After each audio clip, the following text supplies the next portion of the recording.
எல்லாருக்கும் நான் சார் கூட ஒரு 10 மாதமாக வேலை செஞ்சுட்ருக்கேன். நிறையா பேசியிருக்கேன். பர்சனலாக ஒன்று சொல்லணும்னு நினைக்கிறேன், இது ஒன்று சொல்ல முடியல. ரூம்குள்ளே போவேன், இப்படி பார்ப்பாரு, வான்ற மாதிரி பேச மாட்டாரு. பார்ப்பாரு, பேச ஆரம்பித்தா உட்கார அடிப்பாரு. சரி ஸ்பாட்லேயே சொல்லிடலான்னு போனேன். ஸ்பாட்டில் போனால் குட் மார்னிங் சொல்கிறதுக்கே ஈவினிங் ஆகிடுச்சு. ஏன்னா இதை பார்த்துட்டு இருக்காரு, ஆர்டிஸ்டாக பார்த்துட்டு இருக்காரு, நடுவில் கேப்பில் போனால் சீக்கிரம் இப்படி போகிறாங்க. ஏஞ்சி போகக்குள்ள கூட பார்க்க மாட்டேன். அப்படி நின்று பார்த்தேன், முடியல. எடிட்டில் வந்தாலும் கதவு தந்தோடனே முடிஞ்சு வச்சா தான் கேட்பாரு. போகக்குள்ள அதெல்லாம் பண்ணி வச்சுட்டு கூப்பிடுறாரு. என்னன்னா எனக்கு ஒரு 2 டேரக்டர் கூட ரொம்ப நாள் ஒர்க் பண்ணணும்னு ஆசை.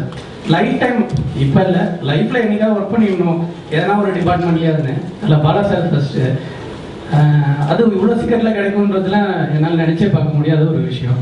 எந்த ஒரு பொருளும் நம்ம ரொம்ப ஆசைப்பட்டு கிடைச்சிச்சுன்னா கொஞ்ச நாளுக்கு அப்புறம் என்னாகும், அதோட இன்ட்ரெஸ்ட்டு கம்மியாகும். இன்ட்ரெஸ்ட்டோ இல்லை அது ஓகே கொஞ்ச நாளுக்கு அப்புறம் போயிடும்.